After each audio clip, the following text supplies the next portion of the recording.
Assalamualaikum warahmatullahi wabarakatuh.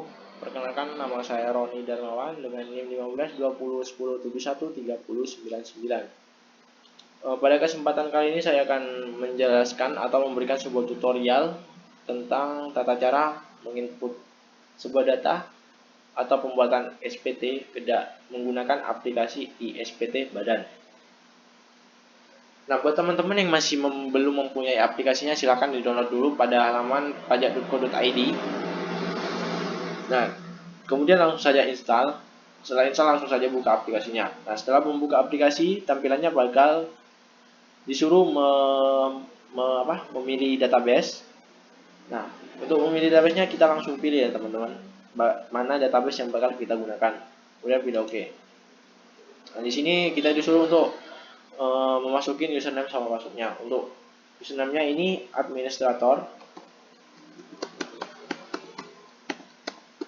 Kemudian untuk passwordnya 123.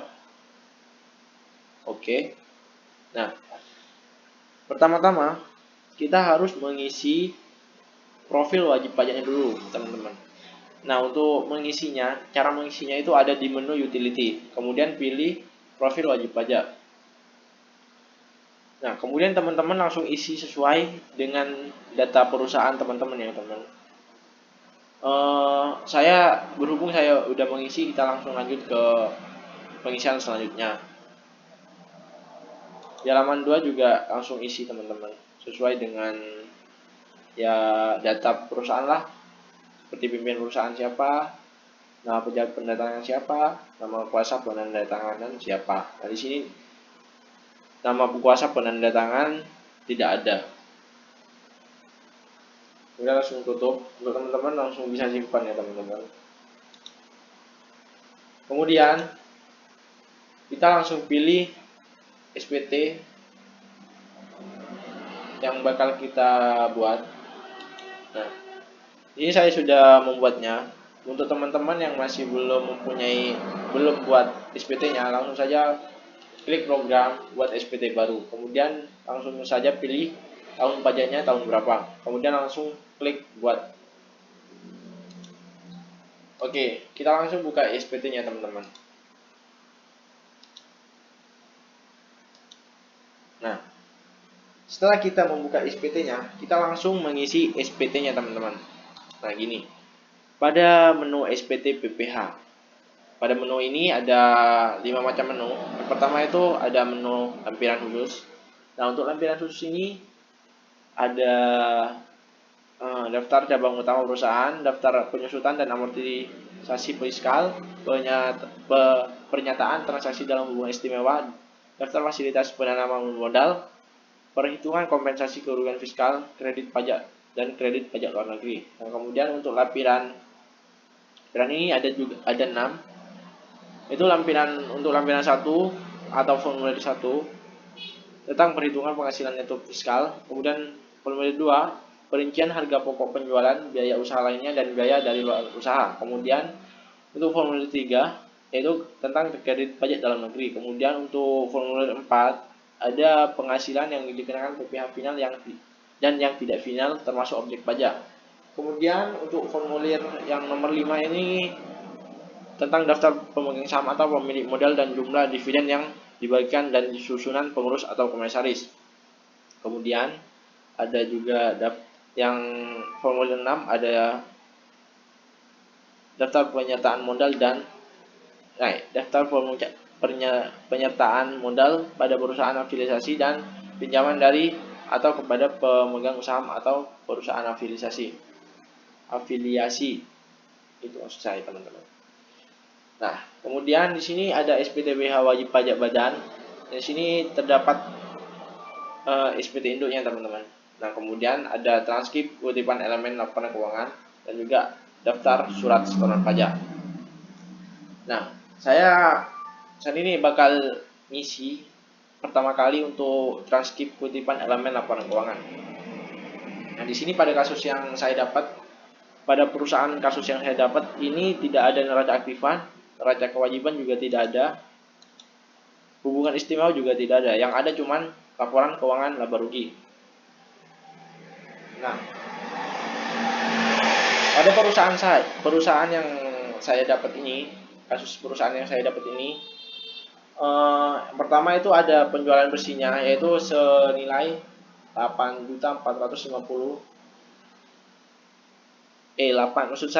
miliar 450 juta.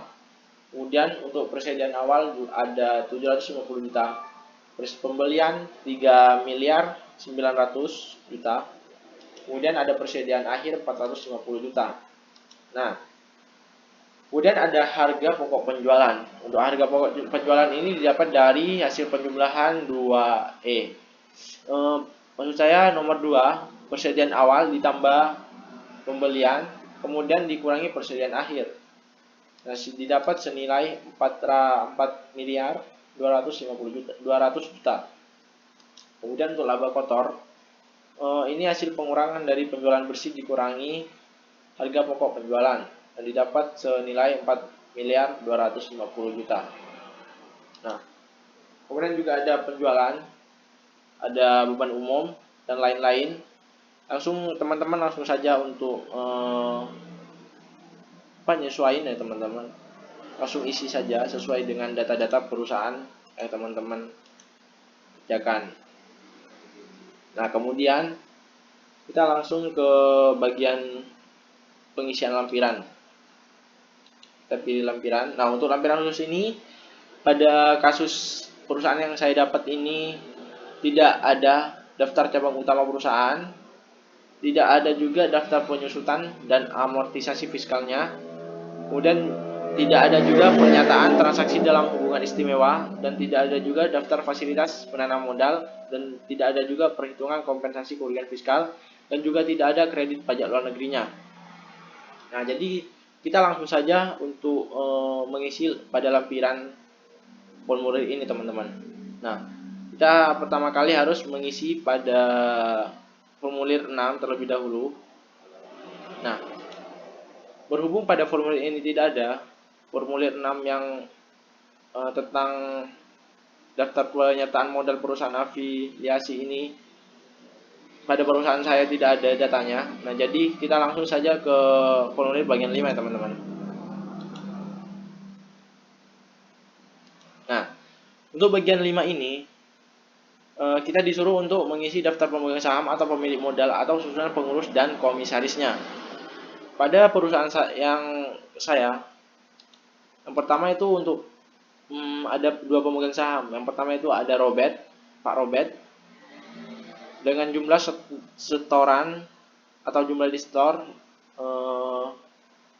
sebesar 300 juta. Kemudian untuk jumlah dividen persenannya ini sebesar 54,5455%. Kemudian untuk dividennya yaitu sebesar 5 juta. Kemudian juga ada pemegang saham yang kedua yaitu Bu Nuni. Nah, Bu Nuni ini mempunyai jumlah di store yaitu 250 juta. Kemudian jumlah di store persenannya 45,45%. Kemudian jumlah dividennya yaitu yang disetorkan 5 juta. Jadi di sini udah komplit ya teman. Jadi pemegang sahamnya ini udah 100%. Jadi untuk seumpama mau menambahkan tidak bisa teman-teman, karena udah 100%. Kemudian di sini bagian B ini terdapat daftar susunan pengurus dan komisaris. Di sini yang pertama yaitu ada Pak Robert dengan jabatan presiden komisaris, kemudian juga ada Bu Nuni dengan jabatan komisaris, dan yang ketiga yaitu Roni dengan jabatan sebagai direktur.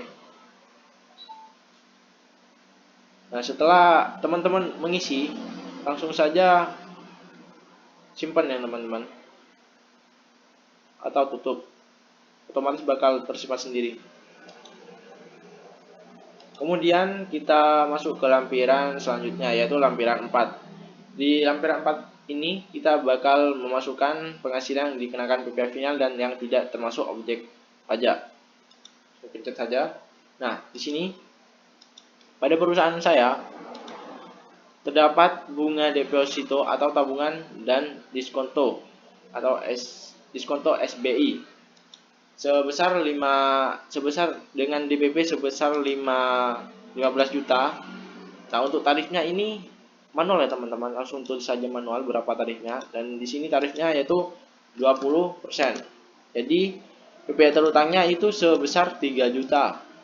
Nah, kemudian untuk bunga atau diskon untuk obligasi ini tidak ada ya teman-teman pada kasus perusahaan yang saya dapat.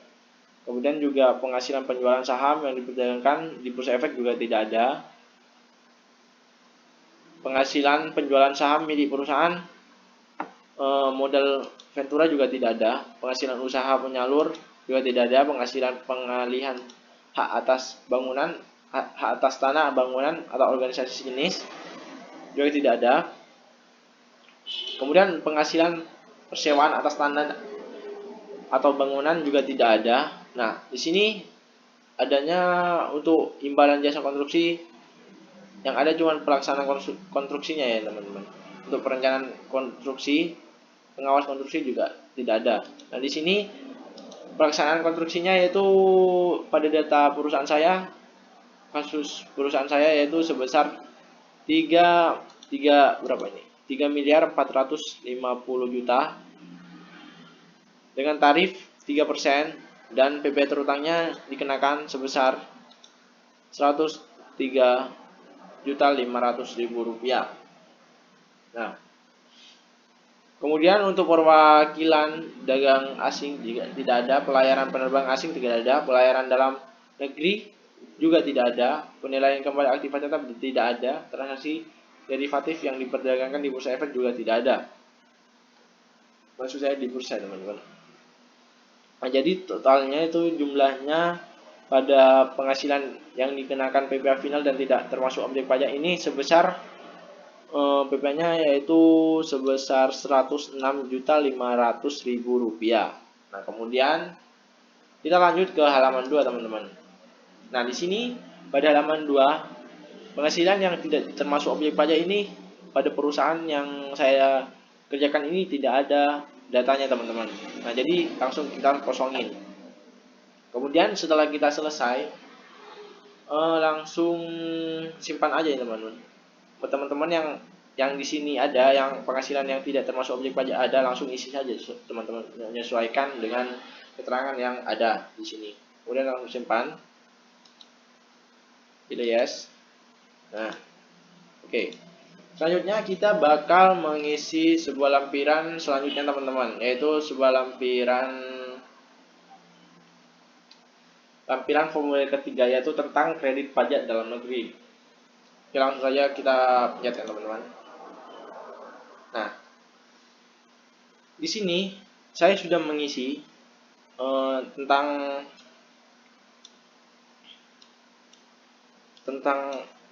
kredit pajak dalam negerinya. Coba saya cari dulu teman-teman. Nah, ini teman-teman. Saya sudah mengisi untuk kredit pajaknya dalam negerinya itu yaitu pemungutnya yang bernama PT Damai Sejahtera dengan NPWP ini. Kemudian jenis penghasilannya atas sewa dan penghasilan lain sehubungan dengan penggunaan harta.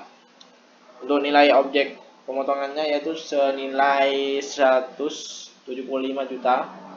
Untuk PPh dipotongnya yaitu senilai 3.500.000 rupiah.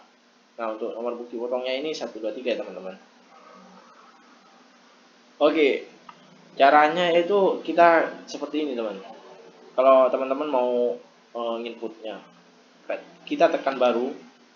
Nah, kita pilih deh jenis PPh yang dipotong yaitu PPh pasal berapa. Nah, tadi saya PPh pasal 23. Kemudian nomor bukti potongnya yang saya dapat tadi 123. Kemudian jenis penghasilannya yaitu sewa dan penghasilan lain sehubungan dengan penggunaan harta. Kemudian langsung saja isi berapa brutonya, yaitu tanggal. Kemudian tanggal bukti potongnya juga isi teman-teman. Setelah itu langsung simpan ya teman-teman. Nah, kemudian kita mengisi Selanjutnya kita langsung mengisi tentang formulir yang selanjutnya teman-teman.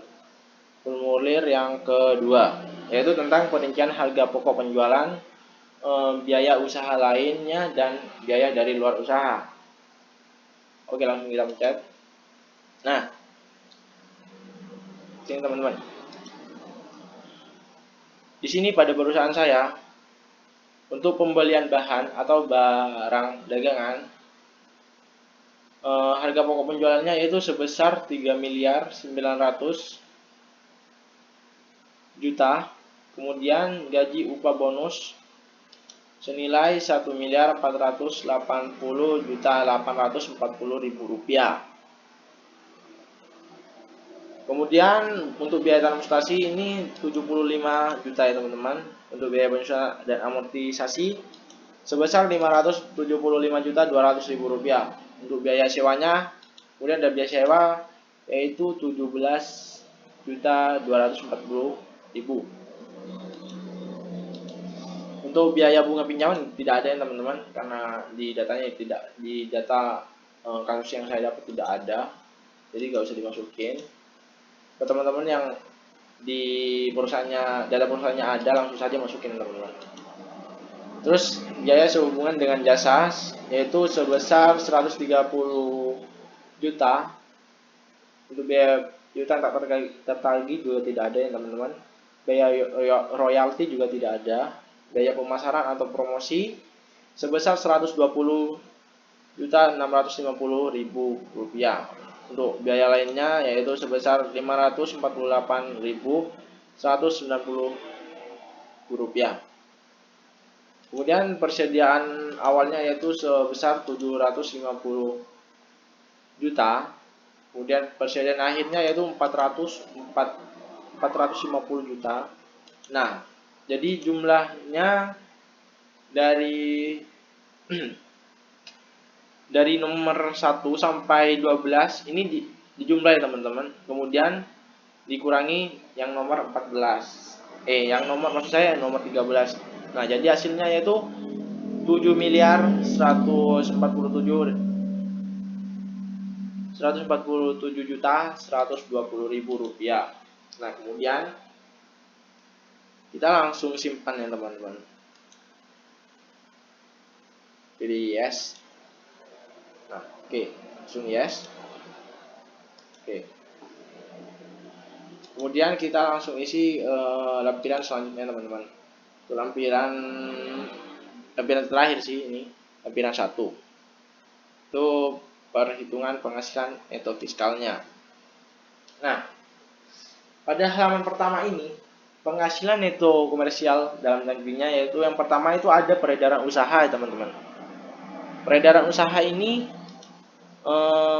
pada perusahaan yang saya dapat ini peredaran usahanya 8.450 juta. Nah, kemudian untuk harga pokok penjualannya ini 7.147.120. Nah, untuk harga pokok penjualan ini ngeling dari tadi ya teman-teman, dari formulir 2.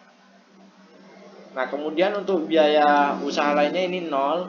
Kemudian penghasilan itu dari usaha ini hasil pengurangan dari peredaran usaha dikurangi harga pokok penjualan. Nah, kemudian dikurangi lagi biaya usaha lainnya, yaitu didapat sebesar 1.302.880.000 rupiah.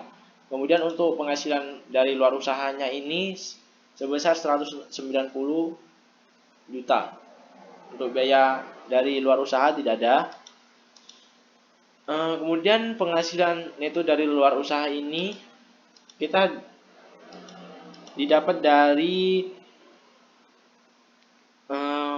penghasilan dari luar negeri dikurangi biaya dari luar usaha ya teman-teman. Dapat sebesar 190 juta. Kemudian untuk jumlahnya semuanya ini dari 1 sampai dari D sampai G ini didapat senilai 1.492.880.000 rupiah. Untuk penghasilan neto komersial luar negerinya ini tidak ada ya teman-teman. Cuman yang ada cuman penghasilan neto komersial dalam negerinya. Nah, selanjutnya ini ada jumlah penghasilan neto komersial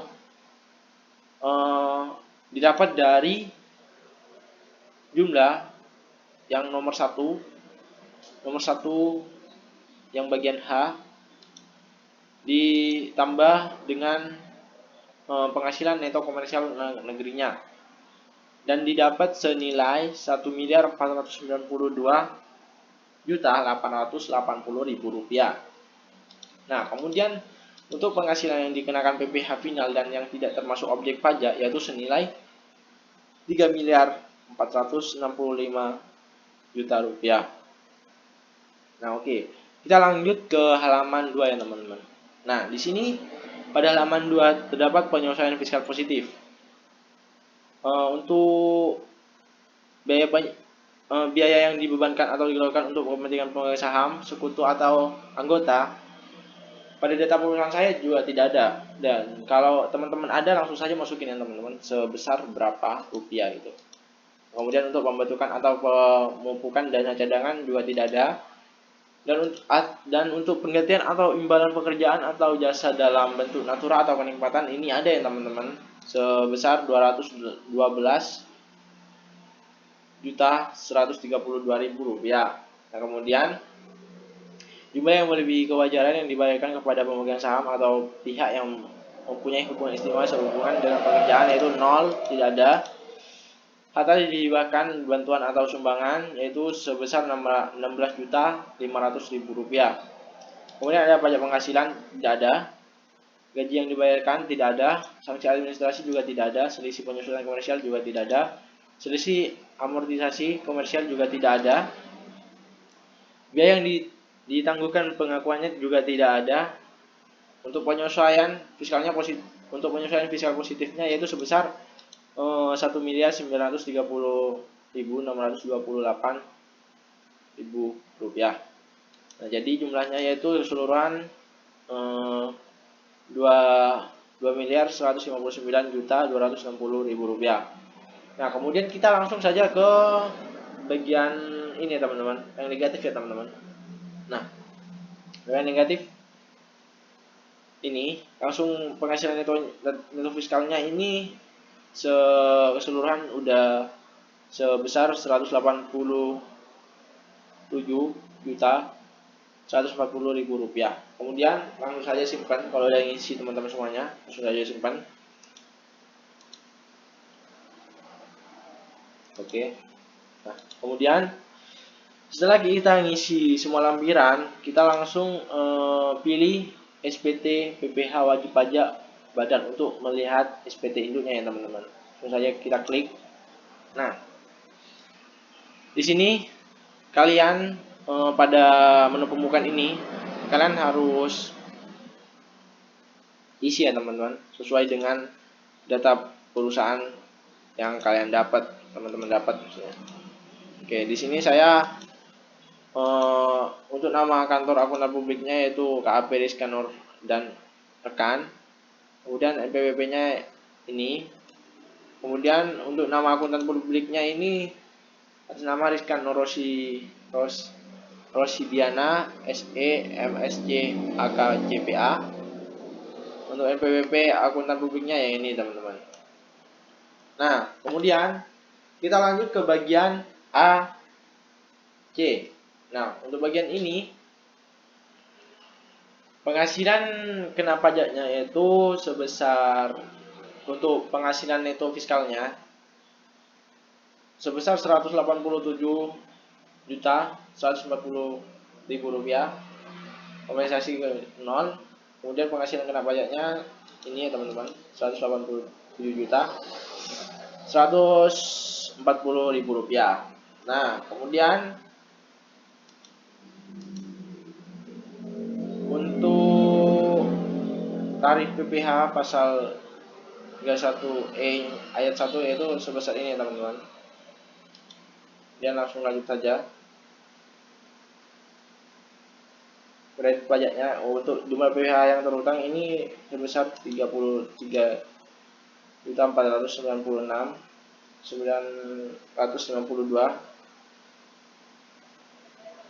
Kemudian kredit pajak dalam negeri 3.500.000 dan jumlah keseluruhan jadi 3.500.000. Kemudian PPh yang harus dibayar yaitu sebesar 29.996.952 rupiah.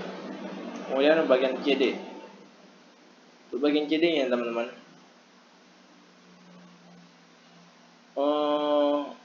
untuk PPh pasal 25 bulanan itu sebesar 60 juta. Untuk STP-nya tidak ada ya teman-teman. Jadi jumlahnya itu sebesar 60 juta. Kemudian di sini terjadi kelebihan lebih bayar itu sebesar 30 juta 3.048 rupiah. Kemudian selanjutnya di sini ada PPh final sebesar 106.500.000 rupiah. Bagian H, nah, langsung saja teman-teman. Buat teman-teman yang udah ngisi tadi, langsung saja ya teman-teman dicentang apa aja yang kalian isi dan yang ada gitu loh. Jadi setelah itu langsung saja cetak ya teman-teman. Langsung cetak.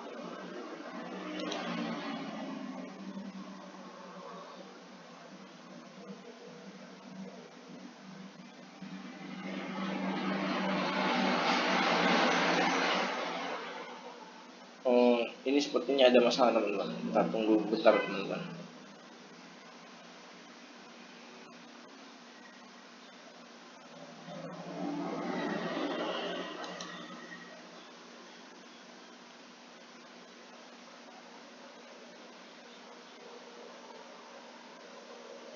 Oke teman-teman, sepertinya ada masalah. Nah setelah cetak itu nanti bakal ada berbentuk PDF ya teman-teman. Berbentuk PDF filenya itu yaitu menyangkut formulir-formulirnya.